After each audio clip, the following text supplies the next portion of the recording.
Question number 31 लिखा है car is moving on a plane inclined at angle 30 degree to the horizontal with an acceleration of 10 metre per second parallel to the plane upward. A bob is suspended by a string from the roof of the car. The angle in degree which the string makes with the vertical is.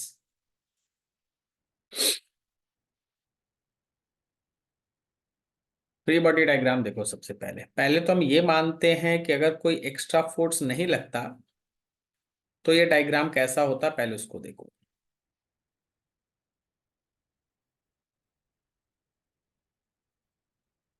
इसमें एक box बनाते हैं, मतलब एक car है.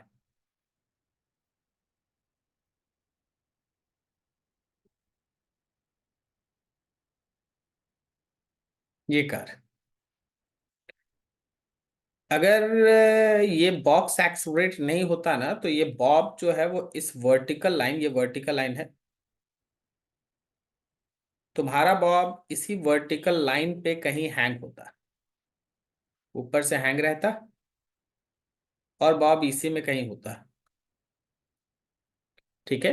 इसके लिए नीचे की तरफ इसका mg लग रहा होता और उस mg का लेफ्ट की तरफ कंपोनेंट होता है mg sine theta mg cos theta, जो आप पहले से पढ़ के रखे हैं वैसा चीज बनता है. ये mg साइन थीटा इसको नीचे खींच रहा होता है, ये mg कॉस थीटा इसको इधर खींच रहा होता है, एंड सोन सोन सोन. ये रहता है हम लोग का mg साइन थीटा. देखिए हमको समझाना है, हमको खाली बनाना नहीं है, और बनाएंगे क्या, आप बनाएंगे तो आप. और ये एंगल रहता है थीटा. ये फिगर होता अगर ये सिस्टम रुका हुआ रहता. ठीक है. और इस समय अगर आप देखेंगे तो अगर हम यहां पे एक नॉर्मल लाइन खींचते तो स्ट्रिंग जो है वो अपने इस नॉर्मल लाइन के साथ ये एंगल बनाता थीटा. ये एंगल थीटा है ना, तो ये एंगल भी थीटा होता. ये उस समय जब इसमें किसी भी तरह का एक्सेलरेशन नहीं है.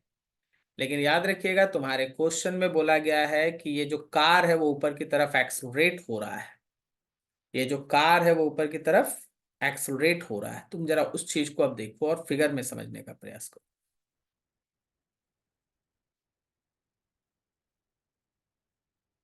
चलो यहाँ वो कार बना दे, बॉक्स. सब डायग्राम पे खेले. कैलकुलेशन तो आपको करना है, मेरा काम समझा. ठीक है. ये मेरा एक वर्टिकल लाइन है जो एकदम नीचे की तरफ. डन. यहाँ पे है इंक्लाइन के पैरेलल का ये लाइन. ये इंक्लाइन के पैरेलल का लाइन है.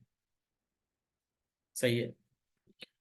अब हो जो रहा है उसको एक और हमको लाइन का जरूरत पड़ेगा तो हम उसको ड्रॉ कर ले पहले से. अब जो हो रहा है उसको थोड़ा अच्छे से समझो. एक्चुअली हुआ ये है कि ये मेरा जो कार है वो राइट की तरफ एक्सलरेट कर रहा है, ऊपर की तरफ इंक्लाइन के पैरेलल ऊपर. तो अब मेरे इस बॉब पे इंक्लाइन के पैरेलल नीचे की तरफ दो फोर्स काम कर रहा है. एक तो mg साइन थीटा और दूसरा शेडो फोर्स. इसलिए ये mg साइन थीटा जो पहले काम कर रहा था वो अभी भी काम कर रहा है, और साथ में काम कर रहा है शेडो फोर्स. अगर ऊपर का एक्सेलरेशन आप a लिखते हैं तो ये शेडो फोर्स ma है. एक बार शेडो फोर्स ड्रॉ हो गया तो एक्सेलरेशन कैंसिल, खत्म. पहले अगर ये इंक्लाइन का एंगल 30 डिग्री है तो शुरुआत में ये एंगल 30 डिग्री बन रहा होगा. लेकिन अब कुछ शेडो फोर्स के कारण कुछ एंगल में इजाफा हो गया, मान लीजिए फाई बढ़ गया. फाई बढ़ गया. सही है. तो अब जरा तुम अगर इसको ध्यान से देखो तो तुमको इसी पर्टिकुलर फाई को लेके अपना काम करना है. हाँ, अभी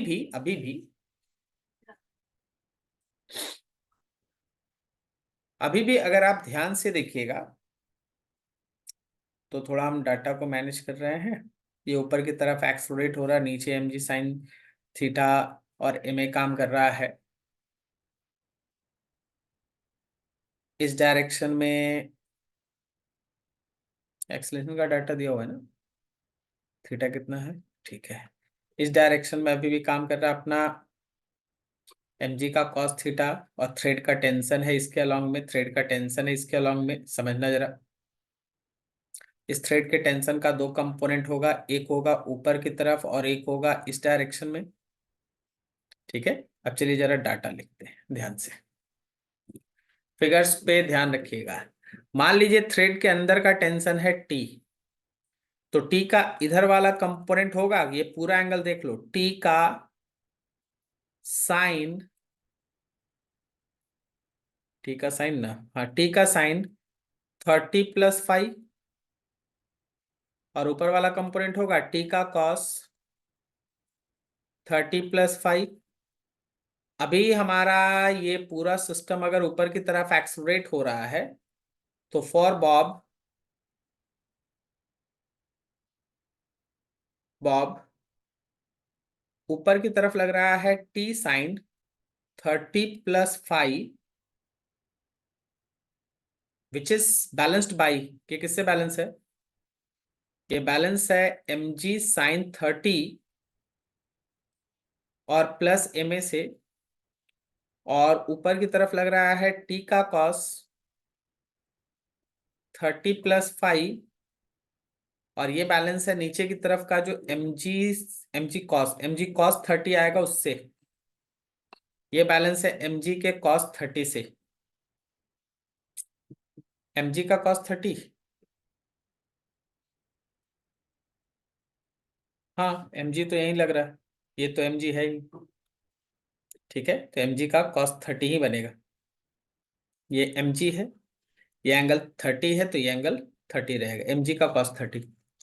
अब जरा इस कैलकुलेशन को प्रोसेस कीजिए, लेफ्ट हैंड साइड में दोनों को अगर हम डिवाइड डिवाइड कर दे, तो हम लोग के पास हो गया tan 30+5, राइट हैंड साइड में अगर हम लोग डिवाइड कर दे तो m तो कट जाए, तो आपके पास बच गया g sin 30 प्लस एक्सलेशन, और नीचे है g का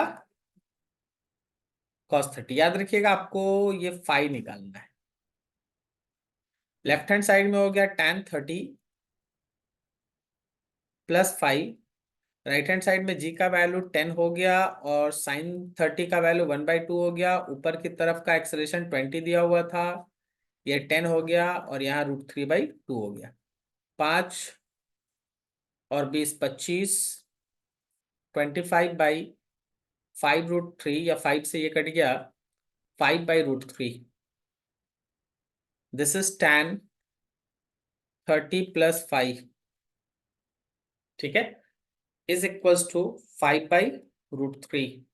आराम से tan 30 का वैल्यू पुट कर लोगे, इसको सॉल्व कर दो, जो आएगा वही आंसर। तो जरा देख लेते हैं कि आंसर पूछा कैसे है। आपसे पूछा है the angle in degree which the string makes with the vertical, मतलब यहाँ पे जब फाइनल आंसर लिखोगे देन 30+5, 30+5 दोनों ऐड करके लिखना, क्योंकि वर्टिकल के साथ पूरा एंगल बताना है, और वर्टिकल के साथ अगर पूरा एंगल बताओगे, sorry sorry sorry sorry sorry, vertical के साथ बनाना है, तो ये लाइन है ना वर्टिकल, तो आपका फाइनल आंसर केवल 5 होगा, 30+5 नहीं होगा, आपका फाइनल आंसर केवल क्या होगा, 5, जो आप 5 निकालेंगे वही आपका फाइनल आंसर होगा। ठीक है, तो अच्छे से जरा डायग्राम के साथ कैलकुलेशन आप कर लीजिए। 32 लिखा है, consider a frame that is made up of two thin massless rods AB and AC as shown in figure. A vertical force P of magnitude 100 Newton is applied at point A of the frame. Suppose the force is P resolved parallel to the arm AB and AC of the arm. The magnitude of the resolved component along the arm AC is x Newton. The value of x for the nearest integer, बाकी जिस भी angle का जरूरत पड़ेगा दिया हुआ है। केवल एक छोटा सा डायग्राम, क्योंकि आंसर बहुत छोटा हमको दिख रहा है, गौर करो। अगर ये एंगल 45 है, 145 है, तो क्या ये एंगल हम लोगों का 35 डिग्री बचा, तो ये एंगल 35 है, तो फोर्स पी का कंपोनेंट अगर हम इस एसी रॉड के पैरेलल निकाले, एसी रॉड के पैरेलल, तो P था क्वेश्चन में 100 न्यूटन, तो इसी के तरफ का कंपोनेंट हो जाएगा 100 का cos 35 डिग्री। सो कंपोनेंट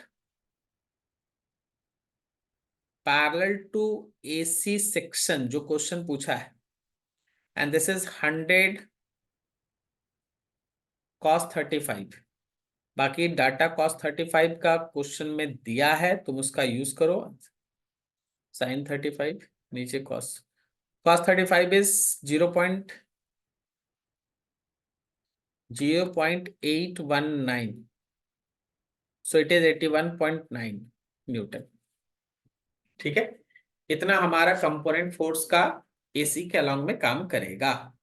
ठीक है, 81.9, और अगर इंटीजर में लिखना है तो 82 कर दो।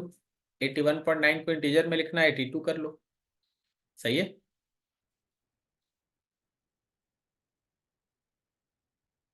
82 न्यूटन इंटीजर। ठीक है, आगे बढ़ो नेक्स्ट।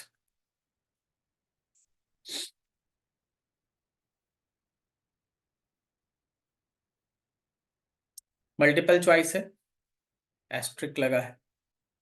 लिखा है one end of a horizontal uniform beam of weight W and length L is hinged on a vertical wall at point O, and its other end is supported by a light inextensible rope. The other end of the rope is fixed at Q at a height L above the hinge at point O. A block of weight alpha W is attached to the point P of the beam. As shown in figure, not to scale, the rope can sustain a maximum tension of 2√2 W. Which of the following statement is our correct answer?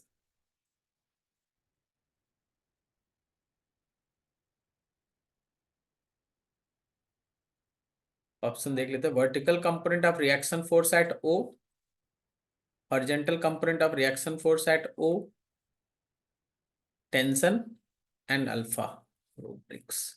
पहले diagram बनाते हैं।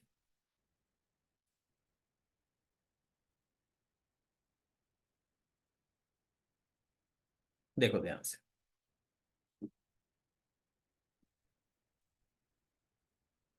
Colour बदलते हैं। देखो rod का अपना wait काम करेगा नीचे की तरफ, ये ब्लॉक का भी अपना वेट काम करेगा नीचे की तरफ। सही है, थ्रेड के अलॉन्ग में काम करेगा टेंशन। एकदम थ्रेड के साथ पैरेलल एरो को बनाने का प्रयास करते हैं।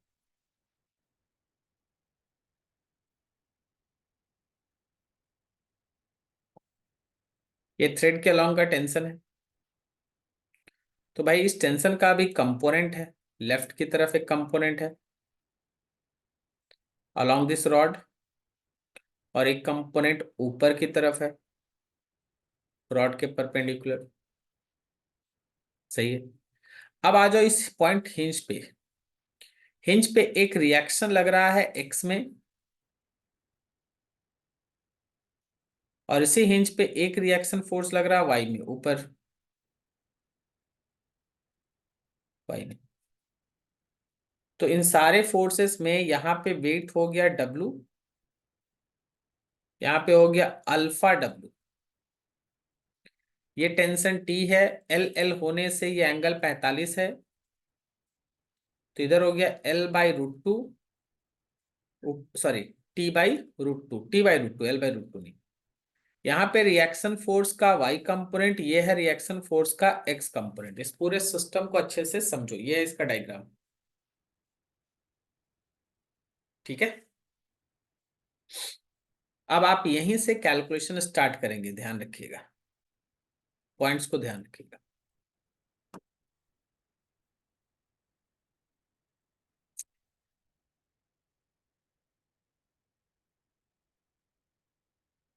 पहले ट्रांसलेशनल मोशन कंसिडर करो, और ट्रांसलेशनल मोशन नहीं है, इक्विलिब्रियम है। कंसिडरिंग ट्रांसलेशनल इक्विलिब्रियम, आप ट्रांसलेशनल इक्विलिब्रियम के बारे में सोचिए। तो राइट हैंड साइड की तरफ आर एक्स लग रहा है, वो लेफ्ट हैंड साइड की तरफ t/√2 से बैलेंस है, जैसे इक्वेशन 1। ऊपर की तरफ आर वाई लग रहा है और t/√2 ये ऊपर की तरफ लग रहा है, और नीचे की तरफ रॉड का अपना वेट काम कर रहा है, और जो ब्लॉक आप हैंग किए हैं अल्फा डब्ल्यू वो काम कर रहा है। एक मिनट जरा देख लेते हैं, डब्ल्यू वेट है या मास है?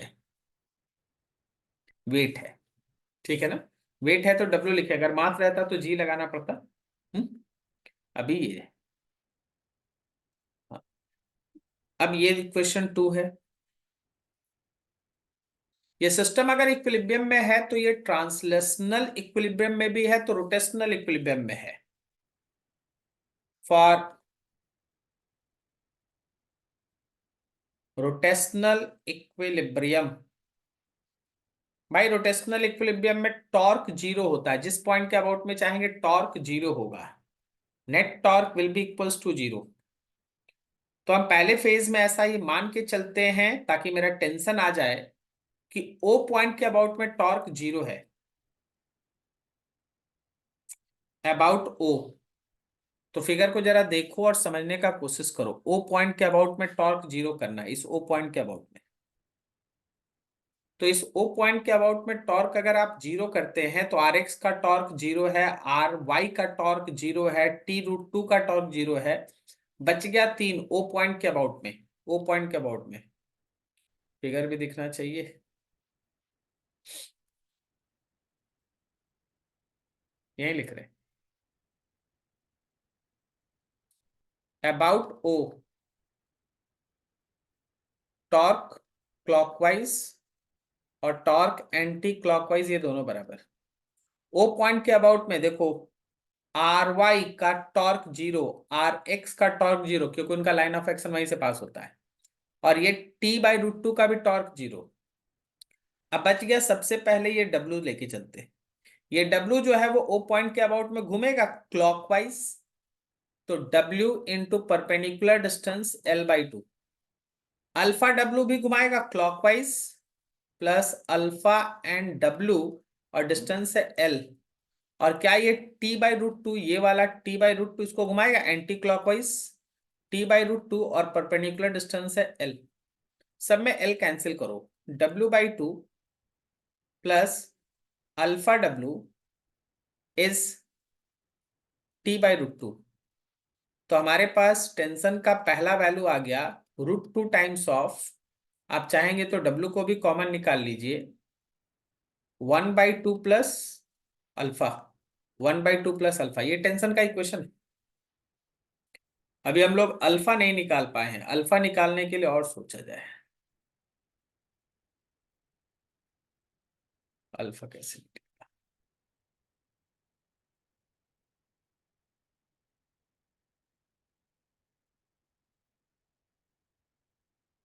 अच्छा, पहले पहले तो हम सी ऑप्शन अभी चेक कर सकते हैं। सी ऑप्शन चेक करने का तरीका है कि अल्फा की जगह पे 0.5 पुट करें। सी ऑप्शन का चेकिंग कर रहे हैं। Tension T is equals to √2 W, 1/2, और अल्फा अगर 0.5 पुट करते तो भी 1/2, तब तो ये केवल √2 डब्ल्यू आ रहा है, तो सी ऑप्शन नहीं होगा, √2 डब्ल्यू होना चाहिए, यहाँ 2 डब्ल्यू लिखा हुआ है। ठीक है, फिर अगर हम चाहेंगे तो डी ऑप्शन भी चेक कर सकते हैं, क्योंकि लिखा है कि रोप में मैक्सिमम टेंशन कितना होना चाहिए, लिखा है maximum tension would be 2 √2 W. तो जरा देखते हैं कि अल्फा कितना आता है, हम अब डी ऑप्शन चेक कर रहे हैं।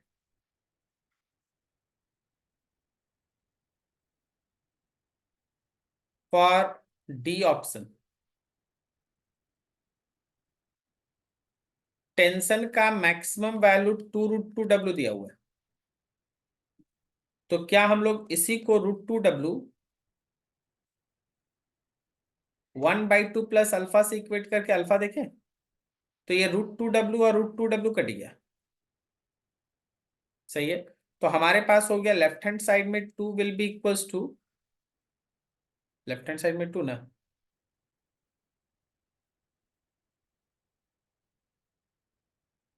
2 will be equals to 1/2 plus alpha. तो मेरे अल्फा का वैल्यू कितना हुआ? अल्फा का वैल्यू हुआ 2 माइनस हाफ, दैट इज 3/2। अब तुम जरा गौर करो, तुम जरा गौर करो कि अल्फा अगर आप बचा के रखना चाहते हैं, ठीक है, अल्फा अगर आपका 3/2 के बराबर हुआ तो उस समय, इसी समय टेंशन हो जाएगा मैक्सिमम। अगर आपका अल्फा इस 3/2 से बड़ा हुआ, टेंशन इंक्रीज कर जाएगा, टेंशन इंक्रीज कर जाएगा, और टेंशन जैसे ही परमिसिबल मैक्सिमम वैल्यू से बढ़ा, rope will break, rope will break. तो आपका डी ऑप्शन चेक हुआ, रोप ब्रेक कर जाएगा अगर अल्फा 1.5 से बड़ा हुआ, क्योंकि आपका मैक्सिमम अल्फा, जहां मैक्सिमम टेंशन था वो 3/2 1.5 था। तो अगर आपका अल्फा उससे बड़ा होगा तो टेंशन बढ़ेगा, और टेंशन बढ़ने से हमारा रोप ब्रेक कर जाएगा। तो सी और डू। अब ए और बी किसी तरह से हमको चेक करना है, जहां हमको वर्टिकल कंपोनेंट और हॉरिजॉन्टल कंपोनेंट के बारे में देखना है। Horizontal component of reaction force at 0 is equals to weight if alpha is 0.5। चलो देखते हैं, यहां पर सी ऑप्शन में देखना, सी ऑप्शन में देखना कि अगर हम लोग अल्फा का वैल्यू 0.5 लिए हैं तो मेरा टेंशन कितना आया है? मेरा टेंशन आया है √2W। और क्वेश्चन का ए ऑप्शन भी कह रहा है कि अगर आपका, sorry sorry sorry, B option, अगर आपका अल्फा 0.5 है तो टेंशन कितना है? एक्चुअली आपसे रिएक्शन फोर्स पूछा है, तो जरा देखो, हॉरिजेंटल रिएक्शन फोर्स,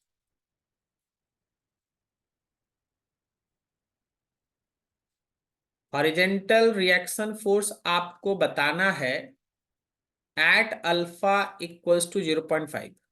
अगर आप इस लाइन को ध्यान पूर्वक स्टडी करते हैं, ये वाला ऑप्शन चेकिंग, अल्फा 0.5 है तो मेरा टेंशन कितना आया है? तो टेंशन आया √2W। और हॉरिजेंटल रिएक्शन फोर्स जो RX था इक्वेशन 1 में, आप फिर से एक बार देख लीजिए इक्वेशन 1, वो T/√2 था, वो T/√2 है। तो यहां पे √2W और √2, तो क्या मेरा ये W आ रहा है? इसका मतलब उस समय हॉरिजेंटल रिएक्शन फोर्स W है। Horizontal component of reaction force is equals to W, तो ये बी ऑप्शन भी सही है। हॉरिजेंटल रिएक्शन फोर्स कितना है? W है, अल्फा इक्वल्स टू 0.5 पर। तो सी गलत आया है, डी सही आया, बी सही है। अब ए का बारी है, वर्टिकल कंपोनेंट, ये RX सोचने का। Does not depends on alpha लिखा है, does not depends on alpha, ये अल्फा पे डिपेंड नहीं करता, जबकि इक्वेशन 2 में तो दिख रहा है कि अल्फा पे डिपेंड करता है।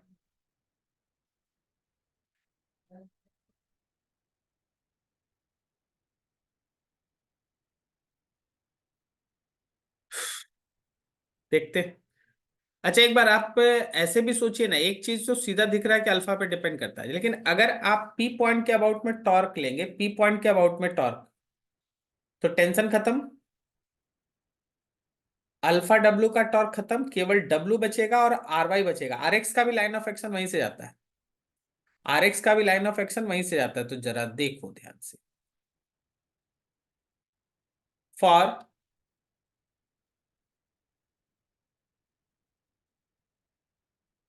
रोटेशनल इक्विलिब्रियम अबाउट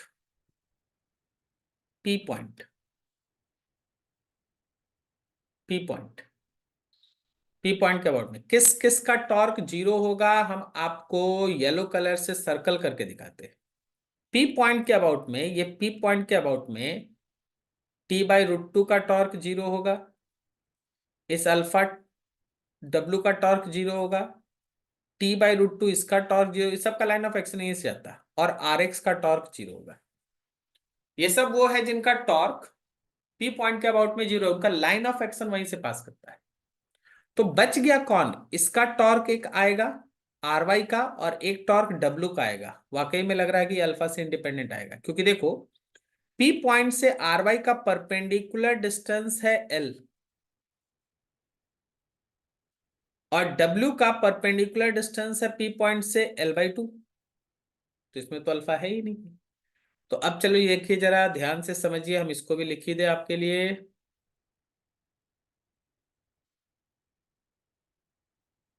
तो RY का टॉर्क है क्लॉकवाइज, टॉर्क क्लॉकवाइज और टॉर्क एंटी क्लॉकवाइज होगा बराबर। टॉर्क क्लॉकवाइज है RY इंटू परपेंडिकुलर डिस्टेंस, और एंटी क्लॉकवाइज टॉर्क है W into perpendicular distance, W into perpendicular distance, L cut गया। तो आपको मिला कि reaction in Y component is equals to W/2, independent from alpha, ये अल्फा से इंडिपेंडेंट, तो आपका ए ऑप्शन भी सही होगा। तो क्वेश्चन बहुत अच्छा है, ऑब्वियसली एडवांस का क्वेश्चन है, उसी लेवल को मेंटेन भी रखा है, बहुत बेहतरीन। ध्यान से देखिए और सब कुछ आप समझने का कोशिश कीजिए। देखिए सबसे पहले हम लोग बनाए इक्वेशन 1, इक्वेशन 2, फिर इधर नहीं गए थे, इक्वेशन 1 और 2 बना के रुक गए थे। फिर हम लोग आए टॉर्क का सहारा लिए, और टॉर्क से हम लोग सबसे पहले टेंशन फाइंड आउट किए। फिर सी ऑप्शन चेक करने के लिए अल्फा का वैल्यू पुट किए, तो वो सी ऑप्शन हम लोगों का गलत आ गया। फिर डी ऑप्शन चेक करने के लिए टेंशन का मैक्सिमम वैल्यू पुट करके अल्फा निकाले, वो 3/2 आया, तो हमारा डी ऑप्शन सही आ गया। फिर ए और बी चेक करने के लिए हमको रिएक्शन का एक्स कंपोनेंट निकालना था, वो भी अल्फा 0.5 पे, तो अल्फा 0.5 पे हमारे टेंशन मालूम था, तो वहां से रिएक्शन एक्स निकाले, तो हमारा बी ऑप्शन भी सही आ गया। अब ए ऑप्शन चेक करने के लिए आर वाई निकालना था, रिएक्शन का वाई कंपोनेंट निकालना था, तो उसके लिए फिर इधर काम किए, और यहां से आर वाई मेरा W/2 आ गया, जो अल्फा से इंडिपेंडेंट है, तो ए ऑप्शन भी करेक्ट है। ठीक है, चलिए बहुत अच्छा, आगे बढ़िए।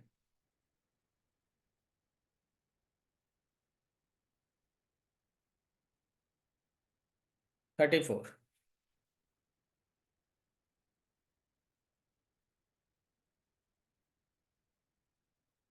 लिखा है, block of mass 2m is attached to a massless spring with a spring constant k. The block is connected to two other blocks of masses m and 2m using two massless pulleys and spring. The acceleration of the blocks are a1, a2 and a3 as shown in figure. The system is released from rest with a spring in its unstretched state. The maximum tension of the spring is x naught. Which of the following option is are correct? यहाँ तो इजार लिखा है, लेकिन वो ऊपर में कोई asterisk नहीं दिया हुआ है, मान के चलते हैं मल्टीपल चॉइस होगा एडवांस में। फिर ऑप्शन में है an extension x0/4 spring magnitude acceleration of the block x0 = 4 mg/k. When a spring achieves an extension of this for the first time, the spring block connected to the spring is the speed of the block is this. और a2 a1, सबसे पहले तो D option पे ही काम कीजिए, क्योंकि वो equation of constraint पे है, टेंशन को यूज करके हम लोग बना सकते हैं, थोड़ा बड़ा है, ध्यान रखें।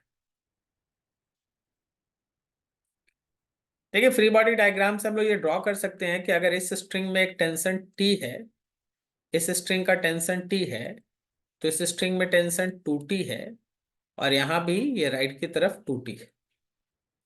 थोड़ा सा अगर हम लोग इक्वेशन ऑफ कांस्टेंट का सहारा लें, तो यहाँ पे जो एक्सलरेशन का डायरेक्शन है, हम बात करें 2m का जो ऊपर में है, यहाँ पे टेंशन और एक्सलेशन सेम डायरेक्शन में, लेकिन इस ब्लॉक के लिए टेंशन और एक्सलेशन अपोजिट में है, जबकि 2m के लिए टेंशन और एक्सलेशन सेम अपोजिट डायरेक्शन में, अपोजिट डायरेक्शन में। तो हम लोग ऐसा पढ़े थे,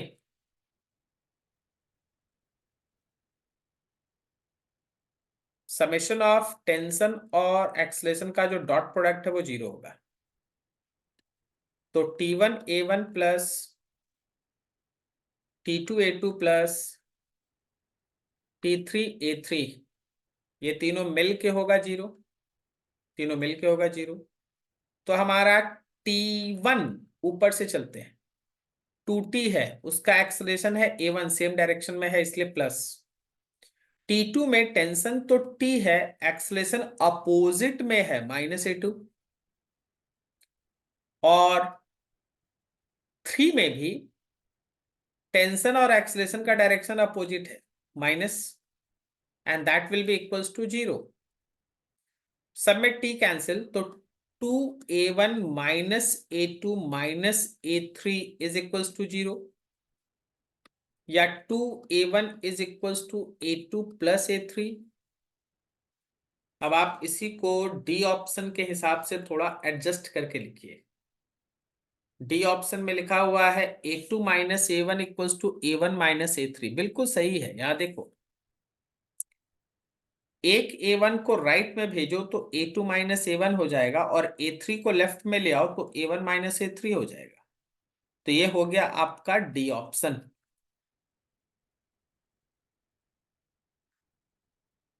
डी ऑप्शन सही है। अब बाकी सब के लिए हम लोग टेंशन, एक्सटेंशन, इन सब में रिलेशन निकालने का प्रयास करते हैं।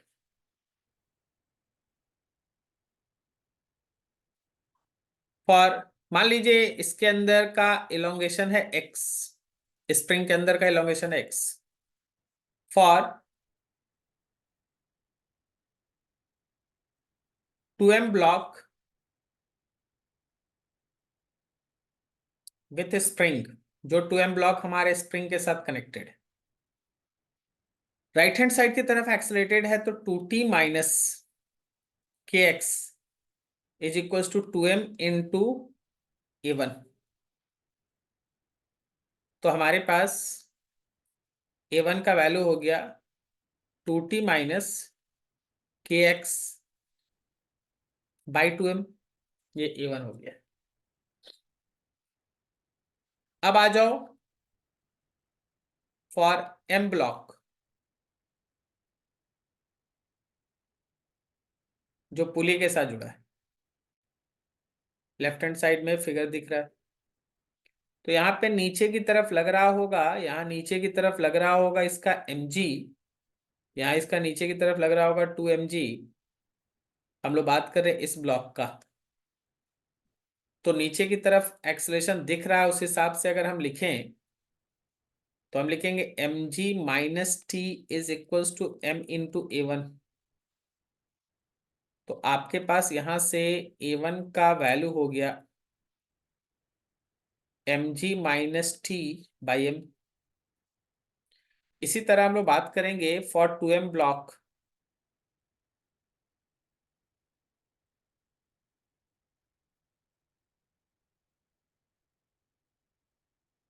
विथ पुली। तो अगर तुम इस पुली को, इस ब्लॉक को देखोगे तो इसका भी एक्सलेशन नीचे ही दिया होगा। देखो हम लोग जनरल केस में क्या मानते हैं ना, कि ये एक्सलेशन एक ऊपर है तो एक नीचे है, लेकिन यहां खुद से बोल दिया कि सब नीचे जा रहा है। आपको उसी में सॉल्व करना है, वेक्टरली वो माइनस साइन के साथ आ जाएगा। कोई नीचे जा रहा होगा और हम नीचे लिए हैं तो प्लस आएगा, कोई नीचे जा रहा होगा लेकिन हम ऊपर ले लिए हैं तो माइनस होगा, या ऊपर जा रहा होगा हम नीचे ले लिए होंगे तो माइनस आएगा। ठीक है, तो थोड़ा ध्यान से। तो यहां पे हम लिखेंगे 2mg,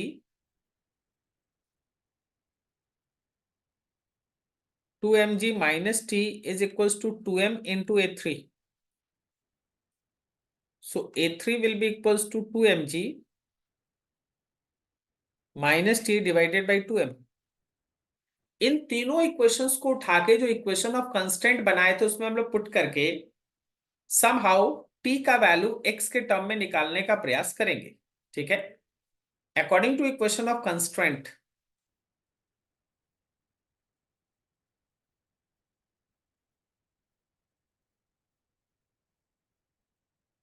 जो हमारा इक्वेशन ऑफ कंस्ट्रेंट है उसके हिसाब से हम लोग का रिलेशन आया था 2a1 is equals to a2 plus a3, यही आया था। तो जहां a1 है, जहां a1 है, ये a1 था? नहीं, ये तो a2 था ना, ये a2 था, a2। जहां a1 है वहां है 2t माइनस के x by 2mg, 2t minus के x by 2mg, 2t minus के एक्स बाई 2m। जहां a2 है वो है mg minus T by m।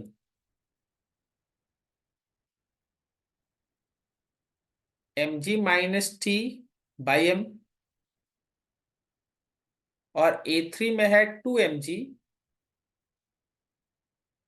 Minus T by 2m। सब में नीचे ये देखो, ये 2 से 2 कटा, सब में नीचे m कैंसिल कर लो, 2t माइनस के X is mg minus T, और 2mg minus T, then it is 3mg minus 2t। t को एक साइड भेजो, 2t को इधर ले आओ, 2t पहले से था, एक और 2t आ गया, दिस इज 3mg प्लस के x, so t will be equals to 3mg plus के एक्स बाई 4। ये रहा टेंशन x के साथ, ये रहा टेंशन x के साथ। अब आप ऑप्शंस पे जरा ध्यान लगाइए।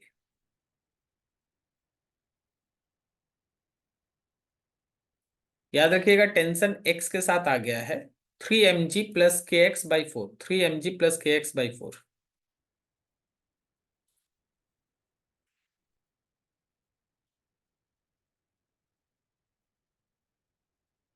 देखो डी तो हम लोग चेक कर लिए हैं, ए देखो लिखा है एट एन एक्सटेंशन, मतलब x का value x naught by 4 of the spring, the magnitude of acceleration of the block connected to the spring is 3g। पहले आप क्या करेंगे ना, x के जगह पे x नॉट बाई 4 पुट करके t निकालेंगे, x के जगह पे x नॉट बाई 4 पुट करके t निकालेंगे, फिर इस इक्वेशन को यूज करेंगे, लेट दैट इक्वेशन इज 1। इस इक्वेशन को यूज करेंगे 1 को, और फिर निकालेंगे a1 एक्सेलरेशन। बात समझिएगा, x के जगह पे क्या लेना है, x नॉट बाई 4 टेंशन में, और वहां से t निकलेगा, उस t को इस इक्वेशन 1 में पुट करके a1 निकालना, फिर ऑप्शन चेक करना। ठीक है, फिर अगला है x naught is equal to 4mg/k। ये x नॉट क्या था, मैक्सिमम एक्सटेंशन था, मैक्सिमम एक्सटेंशन पे एक्सेलरेशन 0 करना है, यहां पे लिखा हुआ कहीं। हाँ, the maximum extension of the spring is x naught, मतलब जो आपका एक्सेलरेशन आया है इसको 0 कीजिए, a1 को 0 कीजिए, आपको अपने आप यहां से x का वैल्यू मिलेगा, t का वैल्यू पुट करके चेक कर लीजिए कि ये सेम आता है कि नहीं। इसके लिए मेरे a1 को 0 करके x फाइंड करो, और आपको यूज करना है t। ठीक है, आपको यूज किसको करना है, t को, टेंशन को यूज करना है, टेंशन में भी x है, ध्यान रखिएगा। और इसी तरह अगला चेक कर लीजिए। ठीक है, तो ये थोड़ा सा बड़ा न्यूमेरिकल्स है, थोड़ा समय देके इसको है ना बढ़िया से चेक करके हम टेंशन आपका इक्वेशन निकाल दिए हैं। अब आपको हर ऑप्शन को इसको भली भांति चेक करना है, इसमें x पुट कीजिए t मिलेगा, फिर t को पुट कीजिए a मिलेगा, यही तरीका है। ठीक है,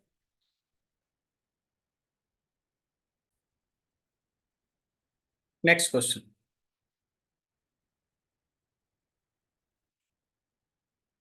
लिखा है bag is gently dropped on a conveyor belt moving at a speed of 2 metre per second.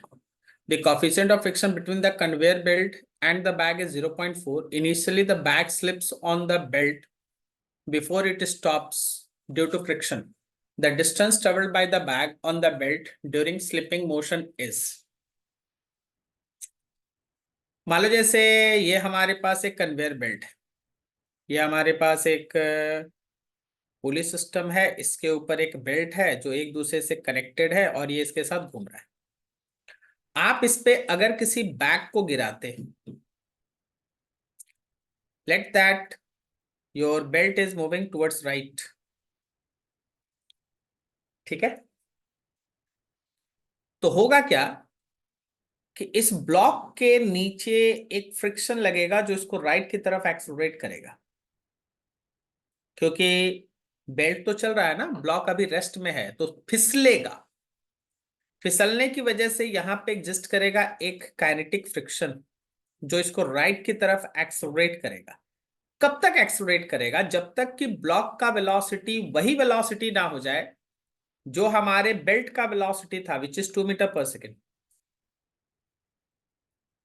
कब तक फिसलेगा? कब तक फिसलेगा बेल्ट पे? कब तक फिसलेगा? जब तक कि उन पॉइंट्स के ब्लॉक और कन्वेयर बेल्ट के बीच का रिलेटिव वेलोसिटी जीरो ना हो जाए। मतलब ब्लॉक का भी वेलोसिटी वही होना चाहिए जो बेल्ट का है, जबकि ब्लॉक का इनिशियल वेलोसिटी कितना था? जीरो। अभी आपको पता है ब्लॉक का फाइनल वेलोसिटी कितना है? जितना बेल्ट का है, 2 मीटर पर सेकेंड। और उसको एक्सेलरेट करने का काम फ्रिक्शन कर रहा है, तो फ्रिक्शन बाय मास। फ्रिक्शन हो जाएगा म्यू एम जी, और नीचे एम से डिवाइड करेंगे तो मेरे एक्सेलेरेशन का वैल्यू हो गया म्यू जी। म्यू का वैल्यू 0.4 था, जी का वैल्यू 10 है, तो ये आ जाएगा 4। अब इन सारे डाटा को यूज कीजिए और आप ये सोचिए कि फिर कितना डिस्टेंस कवर करेगा by the bag on the belt during slipping motion. कितना डिस्टेंस कवर करेगा? तो डिस्टेंस के लिए V square is equal to you square plus 2s। भी के जगह पे आपका हो गया 2 का स्क्वायर, यू तो जीरो है भाई, एक्सलेशन है अपना 4, और ये एस आपको निकालना है। तो ये आ गया 4 और ये हो गया 8s, या फिर s का वैल्यू हो गया 1.1/2 या 0.5। 0.5 मीटर चलेगा बेल्ट पर। ठीक है, तो स्लिपिंग हो रहा है। अभी आप बैग को बेल्ट पे गिराए हैं, तो बेल्ट का वेलोसिटी है, बैग रेस्ट में है, तो स्लिप हो रहा है। तब तक स्लिप होते रहेगा जब तक कि बैग का वेलोसिटी बढ़ते बढ़ते बढ़ते बढ़ते बेल्ट के बराबर ना हो जाए, रिलेटिव वेलोसिटी जीरो ना हो जाए। ठीक है, आगे नेक्स्ट। 36 में लिखा है a block of mass m slides down on a rough incline plane with a constant velocity. The angle made by the inclined plane with the horizontal is theta. The magnitude of contact force. Contact force का मतलब है normal और friction का resultant निकालना है। Free body diagram देखो, ये तुम्हारा इंक्लाइन प्लेन है, हॉरिजॉन्टल के साथ थीटा एंगल बना रहा है। इस पे आपको एक ब्लॉक लेंगे, ये मान लीजिए आपका ब्लॉक है। इस ब्लॉक पे नीचे की तरफ mg काम करेगा, उस mg का लेफ्ट की तरफ कंपोनेंट होगा mg साइन थीटा, इस डायरेक्शन में कंपोनेंट होगा mg का कॉस थीटा। ऊपर की तरफ नॉर्मल काम करेगा, फ्रिक्शन है तो ऊपर की तरफ फ्रिक्शन भी काम करेगा। तो दिस एंगल इज थीटा, ये आपका mg, ये एंगल भी थीटा। तो mg का इधर वाला कंपोनेंट mg का कॉस थीटा, ये वाला कंपोनेंट हो गया mg का साइन थीटा। ऊपर की तरफ लग रहा है नॉर्मल और पीछे की तरफ लग रहा है फ्रिक्शन। लेकिन क्वेश्चन में एक चीज मेंशन है कि कांस्टेंट वेलोसिटी से ये गिर रहा है। इसके नीचे गिरने का जो वेलोसिटी है वो कांस्टेंट है, कांस्टेंट वेलोसिटी से गिर रहा है। तो कांस्टेंट वेलोसिटी से गिरने का मतलब है कि friction exactly mg sine theta के ही बराबर है, और नॉर्मल आपका mg कॉस थीटा के बराबर है। याद कीजिए कांटेक्ट फोर्स क्या होता है? Contact force is resultant of normal reaction and frictional force. Normal और फ्रिक्शन के बीच का एंगल 90 बन रहा है, तो इसका जब हम लोग रिजल्टेंट निकालेंगे तो नॉर्मल का स्क्वायर और फ्रिक्शन का स्क्वायर ये होगा, नॉर्मल का स्क्वायर और प्लस फ्रिक्शन का square. So it is under root normal का स्क्वायर का मतलब हो गया mg cos थीटा का स्क्वायर, और फ्रिक्शन का स्क्वायर का मतलब हो गया mg साइन थीटा का स्क्वायर। इसमें से हम लोग mg को कॉमन ले लिए, तो छूट गया क्या? mg साइन थीटा का स्क्वायर, इसमें हम लोग mg को कॉमन ले लिए, अंदर में साइन थीटा कॉस थीटा का स्क्वायर स्क्वायर, वैल्यू आ गया 1। तो देखो तो कोई कॉन्टैक्ट फोर्स दिया है क्वेश्चन में? बड़ा हो गया बस।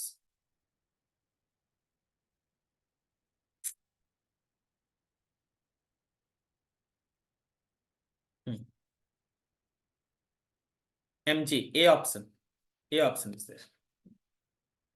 ठीक है, कॉन्टैक्ट फोर्स पूछा है, नॉर्मल नहीं पूछा है। ठीक है, कॉन्टैक्ट फोर्स का मतलब है फ्रिक्शन और नॉर्मल दोनों का रिजल्टेंट। 37 लिखा है 2 kg block is pushed against a vertical wall by applying a horizontal force of 50 Newton. The coefficient of static friction between the block and the wall is 0.5. A force F is also applied on the block vertically upward. The maximum value of F applied vertically upward, ठीक है, ऊपर की तरफ. The maximum value of F applied so that block does not move. देखिए भाई, block इसलिए move नहीं करेगा क्योंकि जब आप इसको अपवर्ड खींच रहे हैं तो नीचे की तरफ mg लगेगा और सरफेस के पैरेलल फ्रिक्शन भी लगेगा नीचे. तो अगर मेरा फोर्स इतना हो कि जो इसके mg और फ्रिक्शन के मैक्सिमम वैल्यू को रोक सके तो बॉडी मूव नहीं करेगा. तो आपका जो मैक्सिमम फोर्स है जहां तक बॉडी मूव नहीं करेगा वो mg और फ्रिक्शन के मैक्सिमम वैल्यू का सम है. अब यहाँ तो ब्लॉक का मास 2 × 10 हो गया. यहाँ फ्रिक्शन में हम लोग म्यू इंटू नॉर्मल लिखते हैं. बताओ तो नॉर्मल में क्या लिखोगे? नॉर्मल में क्या लिखोगे भाई? नॉर्मल में हम लोग 50 न्यूटन लिखेंगे, जो फोर्स आप लगा रहे हैं वही तो कॉन्टेक्ट सरफेस के परपेंडिकुलर है. तो दिस इज 20, म्यू का वैल्यू 0.5 इंटू 50, तो ये 25 और 20 45 न्यूटन तक अगर आप फोर्स अप्लाई कीजिएगा तो फ्रिक्शन और mg मिलकर उसको बैलेंस कर देगा और बॉडी मूव नहीं करेगा. आगे नेक्स्ट.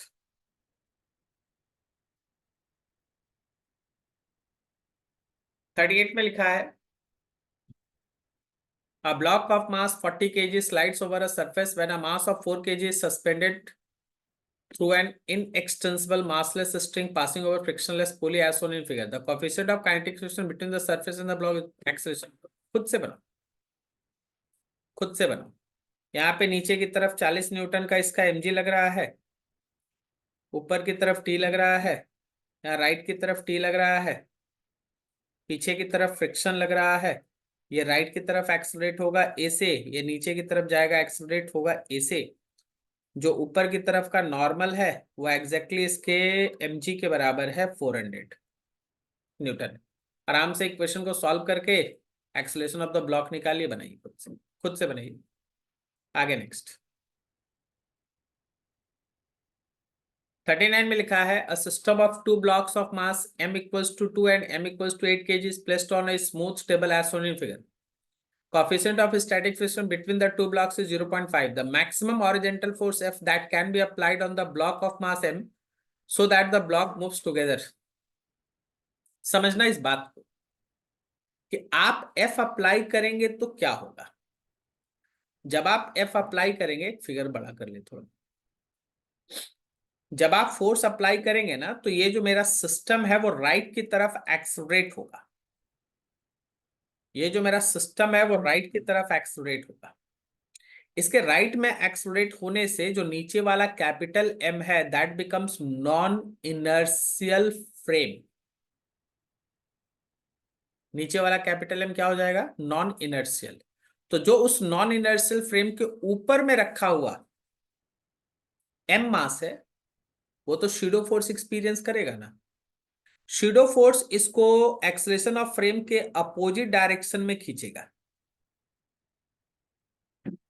ब्लॉक तब तक साथ में रहेगा जब स्मॉल m और कैपिटल M के बीच का फ्रिक्शन इस शैडो फोर्स को बैलेंस कर दे. तो देखो कहानी बहुत इंटरेस्टिंग है, समझना.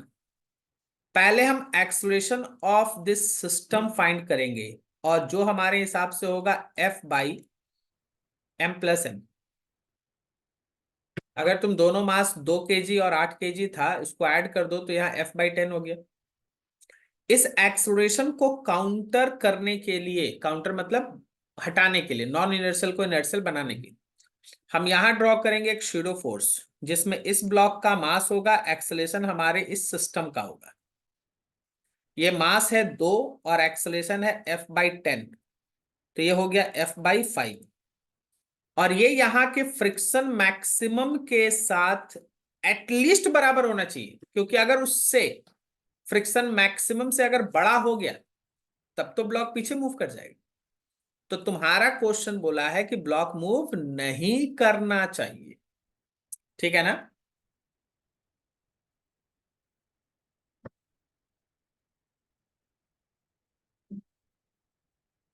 The blocks moves together. कब? कब? जब pseudo force is either less than और इक्वल्स टू फ्रिक्शन मैक्सिमम। तो स्यूडो फोर्स अपना F/5 आ चुका है, शुड बी लेस देन और इक्वल्स टू फ्रिक्शन मैक्सिमम आएगा mu M G. F/5 should be less than और इक्वल्स टू म्यू का वैल्यू है 0.5, ये मास 2 था, जी का वैल्यू 10 था। तो F/5 should be less than और इक्वल्स टू कितना आ रहा है, ये कितना आ रहा है, ये 10। तो आपका फोर्स जो है लेस देन और इक्वल्स टू 50 न्यूटन होना चाहिए।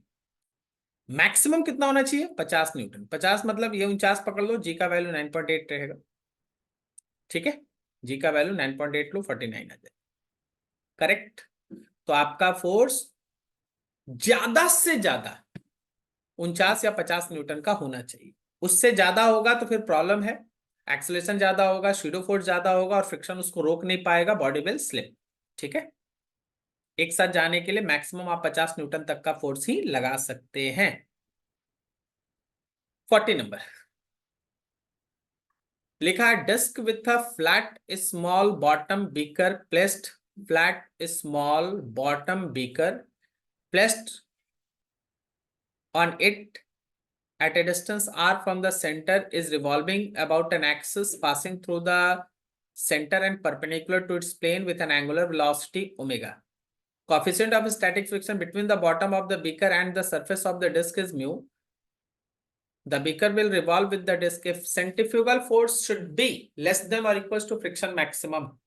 एक फिगर बना दे, बस ऐसे ही है जैसे कि अभी आप क्वेश्चन बनाए थे। मान लीजिए ये डिस्क है और ये डिस्क जो है वो इस रोटेशनल एक्सिस के अबाउट में घूम रहा है। इस रोटेशनल एक्सिस के अबाउट में वो ओमेगा से घूम रहा है। अब आप एक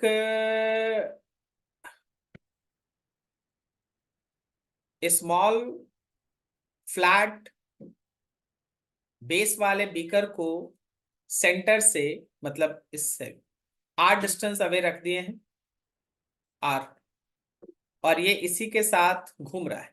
जब ये घूम रहा है तो यहाँ पे बाहर की तरफ it will experience centrifugal force m omega square R, और यहाँ पे सरफेस का फ्रिक्शन उसको बाहर जाने से रोकेगा, friction.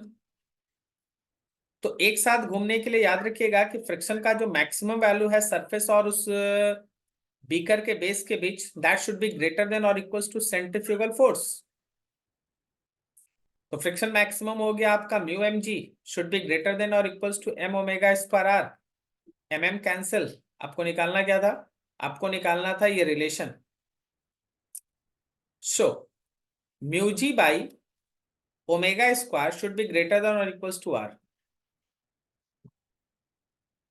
Mu g by omega square should be greater than or equals to r. B option is there. ठीक है, यहां तक। नेक्स्ट लिखा है, body of mass 10 kg is projected at an angle 45 with the horizontal. The trajectory of the body is observed to pass through a point 20 10. If t is the time of flight, then its momentum vector at time t equals to t by root 2 is.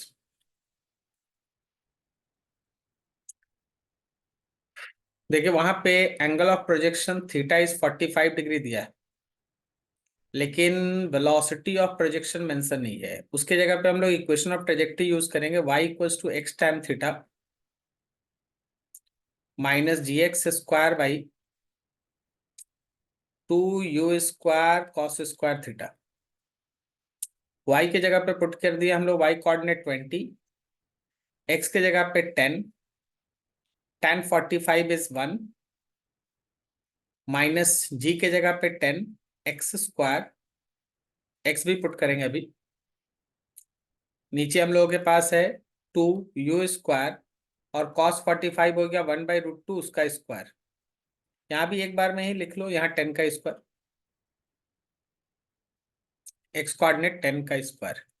तो ये आया अपना 20 is equals to 10 minus, यहाँ है 1000 divided by 2u² and 1/2, तो ये भी 1/2 ऐसे कट गया।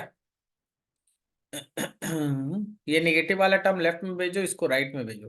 हाँ, गलत आ रहा है। -gx² / 2u² cos²θ।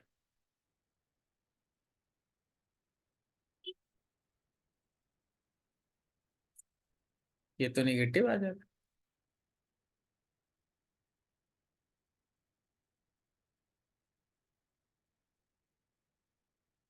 ओ sorry, x coordinate 20, y coordinate 10 है। x कोऑर्डिनेट 20 है, y कोऑर्डिनेट 10 है।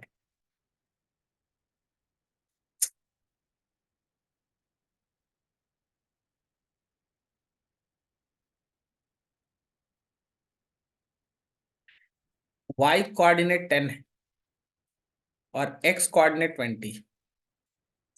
g का वैल्यू 10, 20 का स्क्वायर, 20 का स्क्वायर इज 400, तो यहाँ आ गया हम लोग का 4000। ठीक है, अभी आप इसको इधर इधर भेजिए, तो ये हो गया हम लोग का 4000 divided by u² is equals to 20 - 10 which is 10। So आप यहाँ पे देख रहे हैं 10 से है ना हमारा 4000 का एक जीरो कैंसिल, तो आपके पास आ गया u² इज इक्वल्स टू 400, या यू कहो कि उसका वेलोसिटी आ गया 20 मीटर पर सेकेंड। तो अब आपके पास थीटा और यू दोनों है, थीटा और यू दोनों है, तो क्वेश्चन के हिसाब से थोड़ा चला जाए।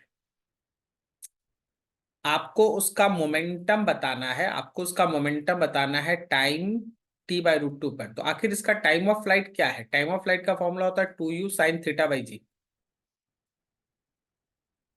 2u के जगह पे 20, sin 45 1/√2, और नीचे g के जगह पे 10। ये कटा, सो इट इज 2√2। अब क्वेश्चन के हिसाब से अगर देखो तो जो टाइम अवेलेबल है वो t/√2 है। t/√2 का मतलब 2 सेकंड आएगा। 2 सेकंड पे आप उसका वेलोसिटी फाइंड आउट करें, 2 सेकंड पे आप उसका वेलोसिटी फाइंड आउट करें, वेलोसिटी का y कंपोनेंट, वेलोसिटी का y component is uy minus gt। ui का वैल्यू हो गया u sin theta minus gt, ये हो गया 20, sin थीटा इज 1/√2, g का वैल्यू 10 और टाइम इज 2, सो ये हो गया 10√2 माइनस 20, 10√2 - 20, ये वेलोसिटी का y कंपोनेंट हो गया। वेलोसिटी का x कंपोनेंट कितना है? तो वेलोसिटी का x कंपोनेंट तो एज इट इज हमेशा सेम ही रहता है जितना इनिशियल होगा, and which is equals to u cos theta. तो ये हो गया 20 और साथ में हो गया 1/√2, सो इट इज 10√2। तो आखिर मेरा वेलोसिटी वेक्टर कितना हुआ? x component i cap plus y component कितना है भाई? 10√2 - 20 j कैप। तो अगर आप मोमेंटम वेक्टर लिखना चाहते हैं, अगर आप मोमेंटम वेक्टर लिखना चाहते हैं तो मास और वेलोसिटी को मल्टीप्लाई करो। क्वेश्चन में मास देखो 10 kg, मास 10 kg, तो यहाँ पे 10 हुआ, और वेलोसिटी के जगह पे हो गया 10√2 i cap plus 10√2 - 20 j cap. अंदर में 10 से मल्टीप्लाई कर लीजिए, कोई ना कोई आंसर आपको मैच कर जाएगा।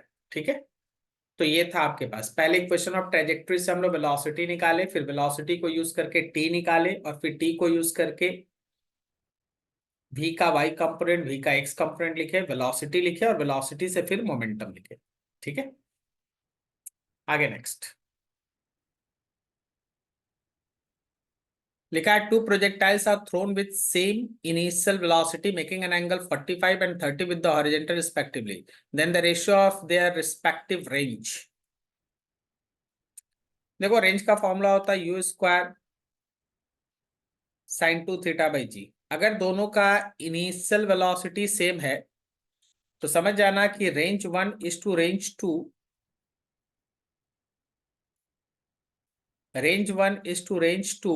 is sin 2θ1 is two sine two theta two होगा। वैल्यू पुट करके सॉल्व कर लो, जो आएगा वही आंसर। ठीक है,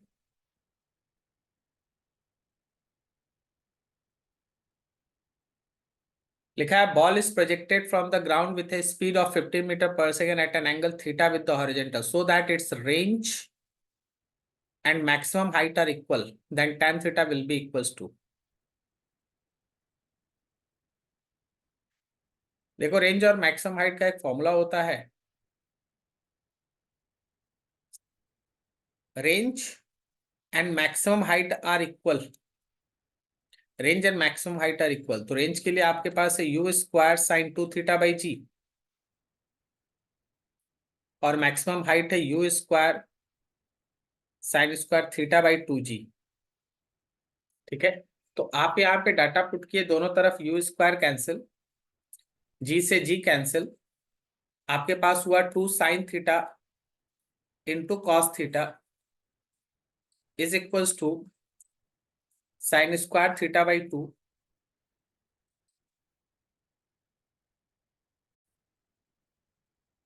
तो यहाँ पे देखो, आगे हम लोग का एक साइन थीटा से ये साइन थीटा स्क्वायर कटा, आपके पास हो गया 4 is equals to tan theta. 4 is equals to tan theta. आपसे क्या पूछा गया? tan theta. tan theta is equals to 4, tan theta will be equals to 4। ठीक है, चलो आगे।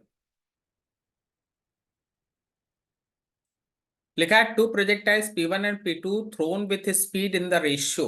अगर आप स्पीड 1 इज टू स्पीड 2 लेंगे तो वो √3 इज टू √2 है। Attain the same height during their motion if P2 is thrown at an angle 60 with the horizontal, the angle of projection। देखिए, दोनों का हाइट सेम है।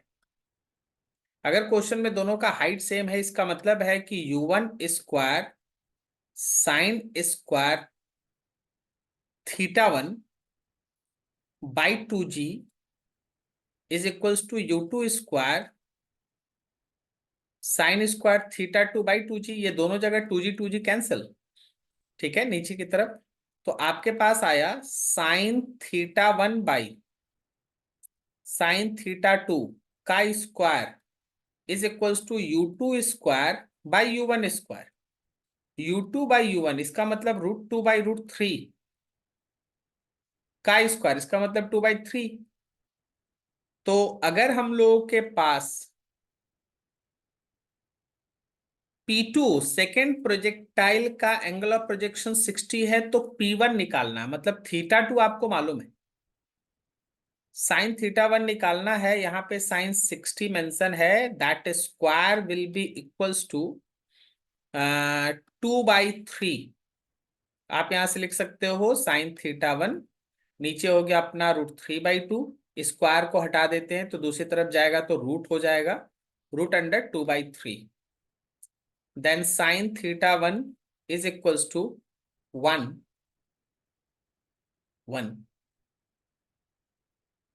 ओ सॉरी 1 नहीं, 1/√2, 1/√2, एक 2 तो बच जाएगा ना नीचे। तो हमारे पास आया theta 1 is equals to 45 degree. So 45 degree. Clear है? आगे नेक्स्ट लिखा, person can throw a ball up to a maximum range of 100 metre. Maximum range का फॉर्मूला बोलो, यू स्क्वायर बाई जी होता है ना, u square sine two theta by g. Range का general formula क्या है? U square sine two theta by g. तो अगर आप रेंज का मैक्सिमम लेंगे तो ये साइन टू थीटा का वैल्यू मैक्सिमम दैट इज 1। ठीक है, तो यू स्क्वायर बाई जी, इसका वैल्यू क्वेश्चन में लिखा हुआ है 100 मीटर। लिखा है how high above the ground he can throw the same ball. तो अब आपको हाइट के बारे में सोचना, height is equals to you square sine theta sine square theta by 2g। तो अगर हम लोग सीधा ऊपर की तरफ बॉल को थ्रो कर दें तो u square sine square 90 by 2g which is equals to you square by 2g, या यू कहो यू स्क्वायर बाई जी के जगह पे 100 पुट कर दिए, नीचे 2 से डिवाइड कर दिए, तो 50 मीटर तक वो सीधा सीधा बॉल को ऊपर फेंक सकता है। How high above the ground he can throw the same ball. Same ball को वो कितना ऊपर तक फेंक सकता है, तो सीधा ऊपर फेंकने के लिए आपके पास 50 मीटर है। आगे नेक्स्ट लिखा है, a projectile is launched at an angle alpha with the horizontal with the velocity of 20 metre per second after 10 seconds it inclination with horizontal is beta, the value of tan beta.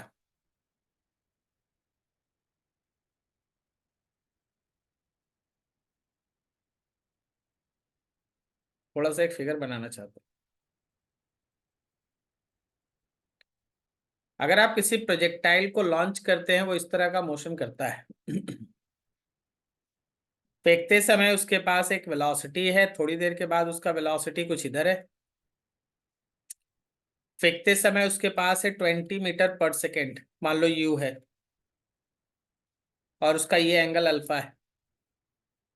उसके बाद किस instant पे उसका angle beta है, यहाँ का velocity भी है। आपसे 10 सेकेंड, यहाँ पे पहुंचने का टाइम भी दे रखा है 10 सेकेंड। यहाँ पे टाइम है 0। आपसे पूछा है कि उस समय tan अल्फा tan बीटा किसके बराबर होगा, tan बीटा। अच्छा एक बात देखो ध्यान से, वेलोसिटी का x कंपोनेंट है 20 का cos अल्फा, और यहाँ वेलोसिटी का x कंपोनेंट आ गया v का cos बीटा। एक बात तो तय है कि हॉरिजेंटल के डायरेक्शन में जो वेलोसिटी का x है वो इनिशियल वेलोसिटी ऑफ x के ही बराबर होगा। तो v cos beta is equals to u cos alpha, या यू कहो कि v cos beta is equals to 20 cos alpha, रहने दो ऐसे ही। अब 10 सेकेंड पे y कंपोनेंट लिखो, y component at t equals to 10 seconds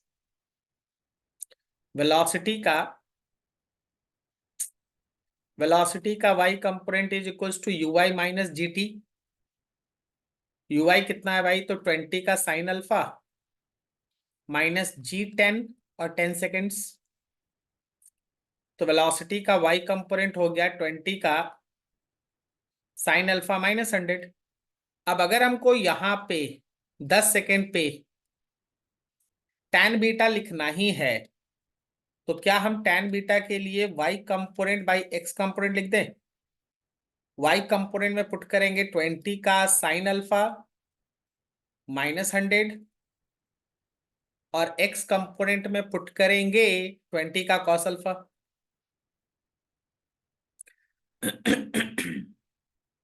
ऊपर नीचे cos से डिवाइड कर दो, so tan beta will be equals to 20 sine alpha by cos alpha जो tan हो जाएगा, माइनस 100 बाई cos अल्फा जो सेक हो जाएगा, और नीचे बचेगा केवल 20। तो 20 यहां से आएगा 20 tan alpha minus 100 sec alpha divided by 20 को निकाल के कट कर लो, तो tan alpha minus 5 of sec alpha, tan alpha minus 5 of sec alpha, tan alpha minus 5, B option is there, tan alpha minus 5 of sec alpha. ठीक है, आगे बढ़ो।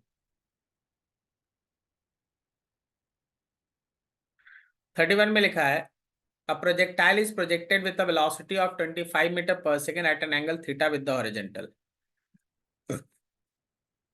जो दिया है 25 मीटर पर सेकेंड और एंगल ऑफ प्रोजेक्शन है theta, horizontal.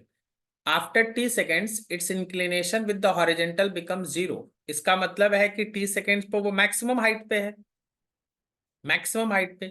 If r represents the horizontal range of the projectile the value of theta will be. देखिए r अगर हॉरिजेंटल रेंज है तो ये है u square sine 2 theta by g. और जैसा कि क्वेश्चन मेंशन है कि ये जो टाइम है वो मैक्सिमम हाइट वाला टाइम है। मैक्सिमम हाइट पे जो टाइम होता है वो पूरे टाइम ऑफ फ्लाइट का हाफ होता है। तो आपका जो ये टी है वो है 2u sin theta by g divided by 2 cut गया, तो ये u sin theta by g है। हम लोग को निकालना क्या है? थीटा। हम लोग को निकालना है थीटा।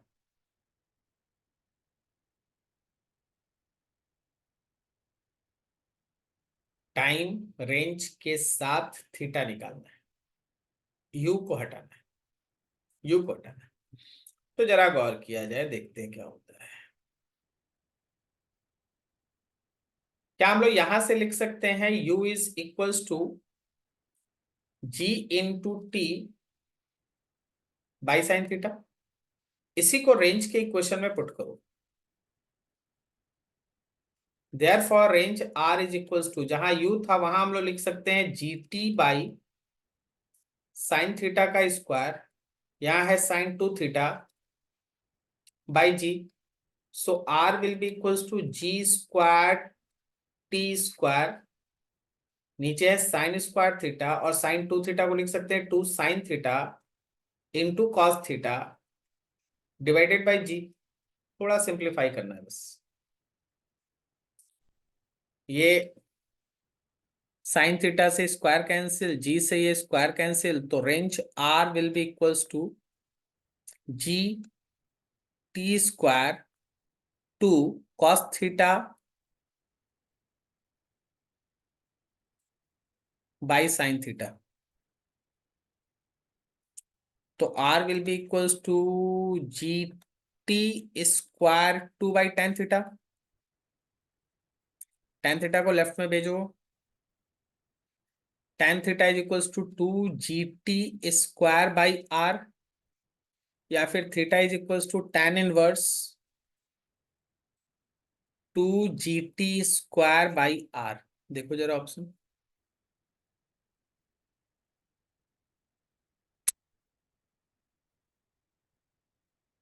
उफ, हम तो tan में निकाल दिए। tan वाला तो आंसर नहीं मैच कर रहा है। अच्छा जी है ना, जी के जगह पे देखते हैं ना क्या होता है। जी के जगह पे 10 पुट कर देंगे और क्या करें। तो 10 में हम लोग का कितना आ जाएगा? 20 हो जाएगा, 20t स्क्वायर।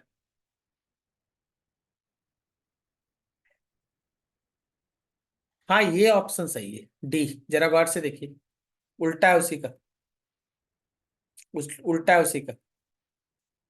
ठीक है, हम लोग tan थीटा से ही चलें, तो यहां से अगर हम लोग cot थीटा लिख दें तो r/2 GT स्क्वायर हो जाएगा, r/20t हो जाएगा, 20t स्क्वायर। यहीं से आप लिख लीजिए, तो डी ऑप्शन यस देयर बनने के बाद। थोड़ा ऑप्शन में एडजस्टमेंट है, जरा देख के। ठीक है, चलो आगे बढ़ते हैं। नेक्स्ट 32 में लिखा है the range and the height for two projectile projected with the same initial velocity at an angle 42 and 48 with the horizontal are r1 r2 and h1 h2 respectively, choose the correct। देखिए पहले तो दो angle को आप समझिए, एक angle है 42 degree और एक एंगल है 48 डिग्री। अगर आप ध्यान से देख रहे होंगे तो ये 90 - θ1 है। तो ऐसे केस में आपको याद है कि रेंज दोनों केस में सेम होता है। Range at an angle of projection theta and at an angle of projection 90 - θ, range is always same. Range का वैल्यू सेम होता है। बट हाइट के लिए हाइट इज इक्वल्स टू होता है यू स्क्वायर sin2 θ/2g। इसका मतलब ये है कि h is proportional with sin2 θ। और साइन का कंसेप्ट ये है कि θ1 से θ2 तुम्हारा बड़ा है, तो sin2 θ1 से sin2 θ2 भी बड़ा होगा। इसका मतलब h1 से h2 बड़ा होगा। तो दोनों रेंज बराबर है लेकिन h1 से h2 बड़ा है, that B option is there. Range दोनों बराबर है लेकिन h1 से h2 बड़ा है। आगे नेक्स्ट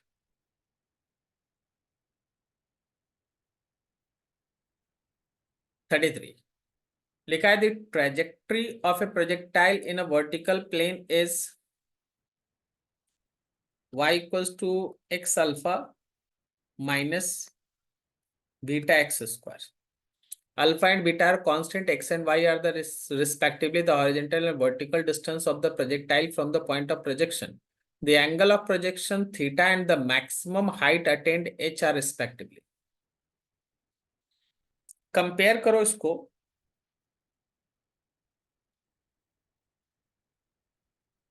स्टैंडर्ड इक्वेशन के साथ. Then y is equals to x tan theta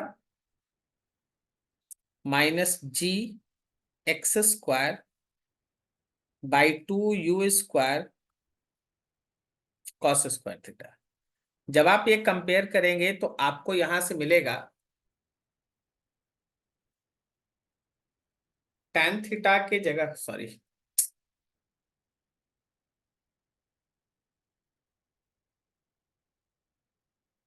tan theta के जगह पे आपको मिलेगा अल्फा और g by 2 u square cos square theta के जगह पे आपको मिलेगा beta.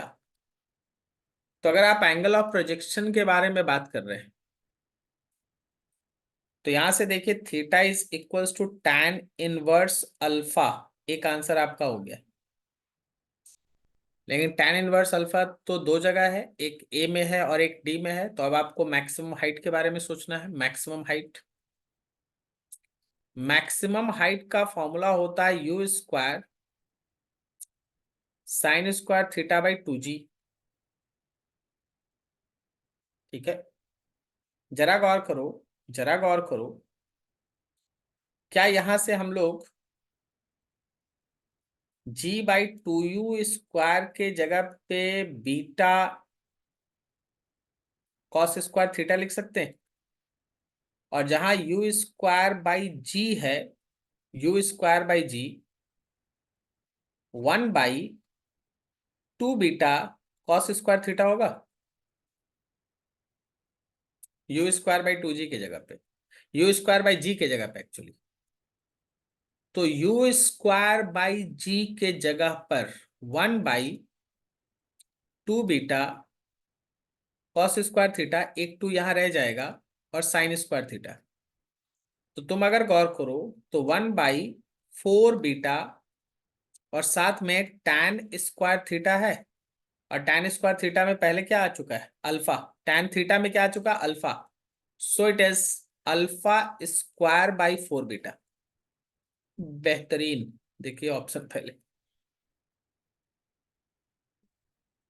Alpha square by 4 beta, that is D option is there. ठीक है, बहुत तरीके से इक्वेशन ऑफ ट्रेजेक्टरी से कंपेयर करके आपको tan थीटा पहले मिला और आपको फिर वहां से एडजस्टमेंट करना था मैक्सिमम हाइट के लिए. ठीक है, चलिए आगे. 34 में लिखा है a particle of mass m is projected with a speed u from the ground at an angle theta equals to pi by 3 with horizontal. Theta equals to pi by 3 with horizontal. When it has reached its maximum height, it collides completely inelastically with another particle of the same mass and velocity ui cap. The horizontal distance covered by the combined mass before reaching the ground is.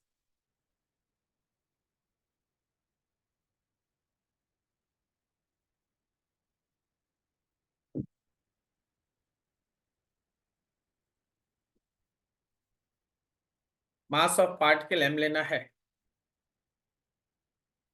Velocity of projection u लेना है. चलिए figure बनाते हैं.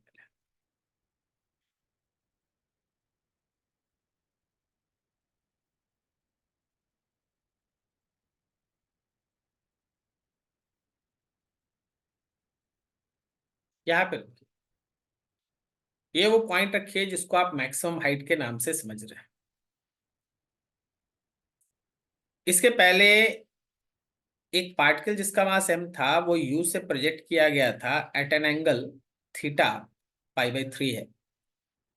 और maximum height पे collision होने के just पहले इसके पास जो वेलोसिटी होगा वो वही होगा जो हॉरिजेंटल वेलोसिटी है, और ये पाई/3 का मतलब 60 डिग्री है, तो u cos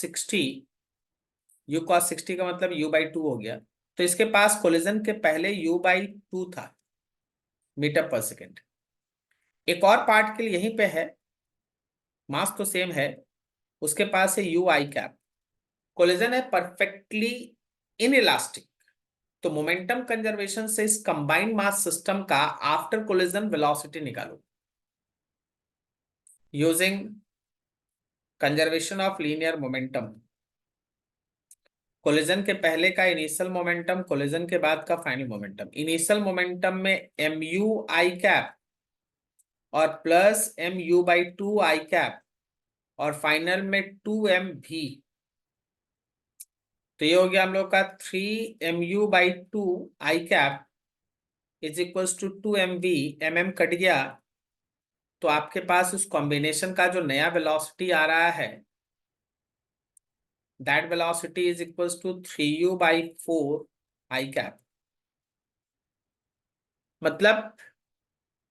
मतलब ये कि यहां से ये दोनों एक दूसरे के साथ मिल जाएगा, मास 2m हो जाएगा, लेकिन उसका वेलोसिटी हो जाएगा 3u/4। और फिर वो पाथ फॉलो करेगा और कहीं गिर जाएगा, पाथ फॉलो करेगा कहीं गिर जाएगा। आपको ये वाला डिस्टेंस तो पहले से रेंज/2 है, आपको ये डिस्टेंस निकालना है, मान लीजिए डी। तो इस डिस्टेंस के लिए आप ये सोचिए, तो यहां से नीचे गिरने में इसको कितना समय लगेगा। तो एक बात ध्यान रखना कि there is no change in y component of velocity, ये आप कंसेप्ट से सोच सकते हैं, ठीक है। There is no change in y component of velocity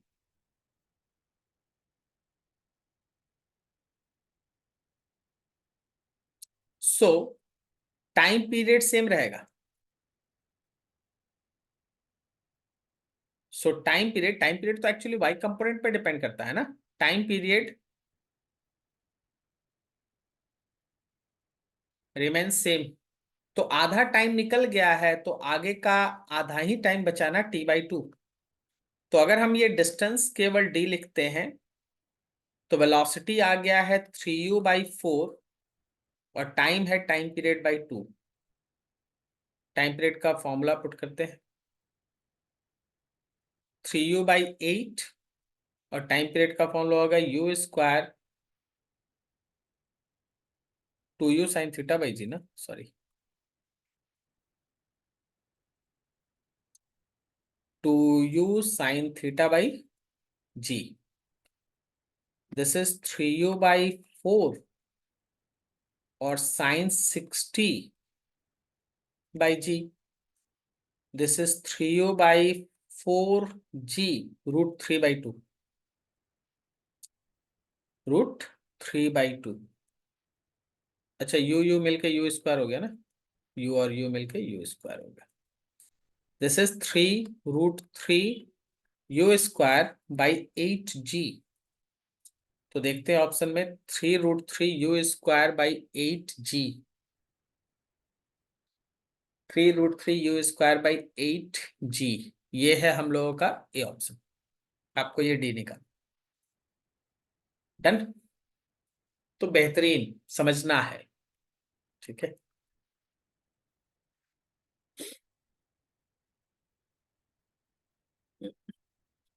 लिखा है the trajectory of a projectile near the surface of earth is given by y equals to 2x - gx² if it will launch at an angle θ0 speed v0। तो ये तो question अभी हम लोग थोड़ी देर पहले बनाए, तो इसको हम बस आपके लिए छोड़ेंगे, ये आपको खुद करना है। 9x² इसको कंपेयर करना है y equals to x tan θ -gx² / 2u² cos² θ। जब आप कंपेयर कर रहे हैं तो आप देख पा रहे हैं कि tan θ इज इक्वल्स टू 2 है, और g 2u² cos square theta, ये वैल्यू 9 है। आप आराम से फर्स्ट केस से है ना tan थीटा लिख लीजिए और फिर उसको है ना दूसरे में पुट करके अपना कैलकुलेशन कर लीजिए। हाँ, लेकिन आंसर में साइन थीटा करके दिया हुआ है तो हड़बड़ाना नहीं है। मान लीजिए जैसे tan थीटा 2 आ गया तो एक तरह से आपको परपेंडिकुलर बाई बेस मिल गया, तो हाइपोटेनस का वैल्यू √5 हो गया। तो मान लीजिए अगर आपका आंसर साइन थीटा में लिखा है तो परपेंडिकुलर बाई हाइपोटेनस लिखा है, अगर आपका आंसर कॉस थीटा में लिखा है तो बेस बाई हाइपोटेनस लिखा है। अब आप ये खुद काम करेंगे, ठीक है, इतना करेंगे।